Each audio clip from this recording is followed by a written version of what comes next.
The United States has one of the longest working hours among developed countries, with workers putting in an average of 1,786 hours per year. Yet 63% of the U.S. population lives from paycheck to paycheck. Every single one of these people desires to trim their work hours and boost their income. Yet for some, the notion of earning more while working less seems utterly implausible. Thankfully, against all odds, I've just discovered 10 ridiculously easy ways to work less and earn more money. The first on the list is 1. Add value.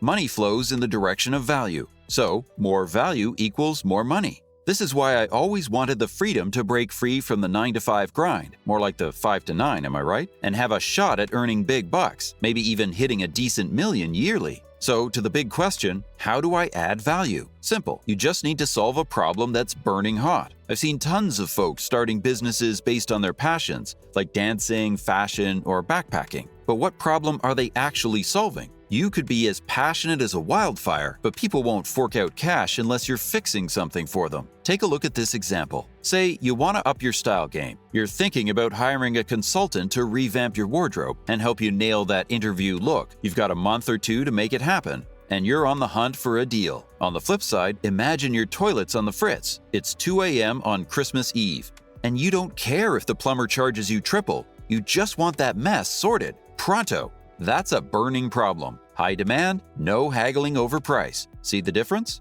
One is urgent. People are ready to pay whatever. The other, well, it could work, but there's no rush, and folks won't splash out big bucks. But that image consultant could switch it up. So if you're wondering why success ain't knocking, it might just be because you're not solving a problem, or your problem isn't a burning one. The temperature is very important. Got it? Alright, so number 2 is diversify your income streams. I know what you might be thinking. More streams, more work, right? Well, at the start, yeah, it might mean a bit more hustle, but the goal is to not rely solely on one source. Imagine your boss calls to drop the bomb that you'll be grinding extra hard on a big project next quarter. Now, you'd expect a bump in pay or a shiny new title, right? Nope. You'll be clocking more hours, same old paycheck, which, let's face it, is on the slim side. Without those extra income streams, you're kinda stuck. Bills to pay, maybe a family to feed, and a pile of debts staring you down. No room to maneuver, just gotta stick it out. Now, if we flip the script and your boss, who knows about that side gig you've been nurturing for years and it's raking in some serious cash,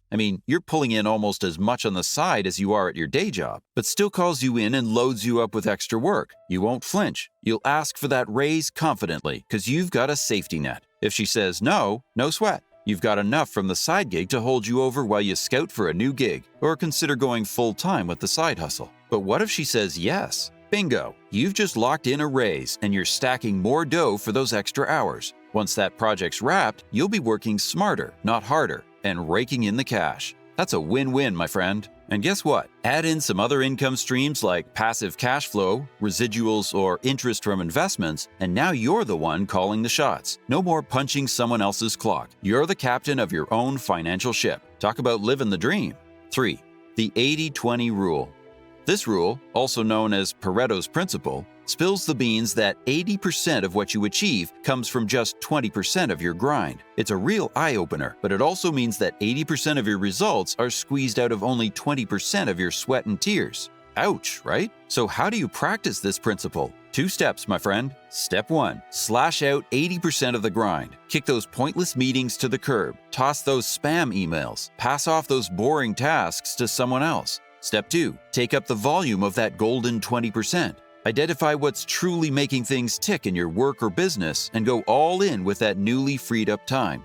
Now let's break it down. Say you're freelancing as a dog walker. You charge your 10 clients $20 a pop. You realize soon enough that 8 of them have just one pup, giving you $20 a walk. The other 2? They're running doggy shelters, each dropping $200 for a walk. Now, whether it's one dog or 10, it's still just 20 minutes, right? So the smart move is to wave goodbye to those single dog clients, stop taking on new ones, and hunt down that one gem with at least 8 hounds. She might be a bit trickier to find, but now you've got the time since you axed 80% of your commitments. Whether it's a day job, side gig, or your own biz, chances are most of your wins stem from just a fraction of your grind. The fast track to less work and more cash? Cut out the 80% that's not pulling its weight. 4. Know where to draw the line. We all know how crazy busy life can get, especially with work. But here's the thing, you've got to draw a line. Your time with family and friends is just as important as grinding away at work. So first things first, set some boundaries. Don't take on more work than you can handle. It's like saying, hey, I've got a limit and I'm sticking to it. If you're maxed out, it's okay to say no to that extra project or that overtime request. Burning out benefits no one, so take care of yourself and nurture those relationships. Next, be realistic about your workload. Don't let work spill over into your family time. Block off those precious moments for your loved ones and stick to them like glue. Maybe it means shutting down your laptop at a certain hour or not checking your work emails on weekends. And here's a pro tip. Delegate or outsource tasks if you can. Maybe it's hiring a cleaner or using a meal delivery service. These small things can free up more time for the people who mean the most to you. So find that balance, stick to your limits, and cherish the moments with your loved ones. That's where the real riches in life come from. 5. Find your audience. If your potential customers are broke, you're not running a business, you're running a charity. A business is all about trading cash for a product or service. Survival mode, my friend. To make sure your peeps can meet up, do your research before jumping into the biz world. And here's a pro tip. Past behavior is a crystal ball. Check out what folks have been up to in the last year. That's a good predictor of what's to come. Now, when it comes to nailing down your target audience, here are some guidelines. Great customers are usually married ladies with 2 to 3 kiddos, bringing in $60,000 to $90,000 a year. These gals hold the purse strings at home, always in need of regular supplies. Single guys pulling in $50,000 to $150,000 annually. Luxury goods? They're your market for high-end stuff like slick clothes, top-shelf drinks, fancy cars, and status symbols. Families with college-bound kids clocking in at $100K plus. They're invested in their kids' success and open to spending for extra classes and products. Also watch out for little ones aged 2 to 5. Got a friend with a YouTube channel for them? Tons of subscribers and views, but making cash? Tricky.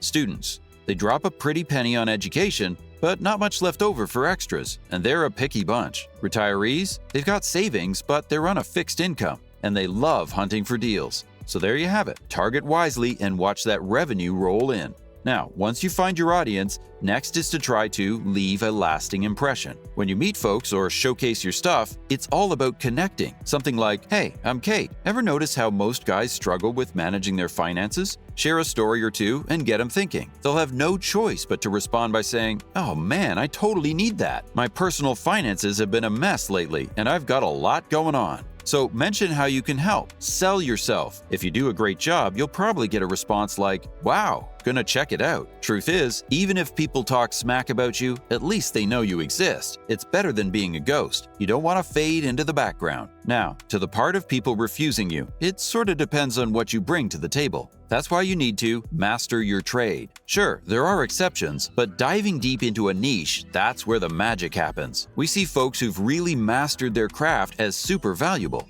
Now, there are 2 types of expertise. Knowledge expertise, which is all about putting in the hours, hitting the books, and getting that hands-on experience. Some say it takes 10,000 hours, but regardless, there's no shortcut. It's a cycle of study, grind, repeat. And the second one is known expertise. Think of those rock star doctors you see on TV. They might not be better than your regular doc, but because they're famous, they can charge a premium. Getting known is all about putting your content out there, from articles to videos. 8.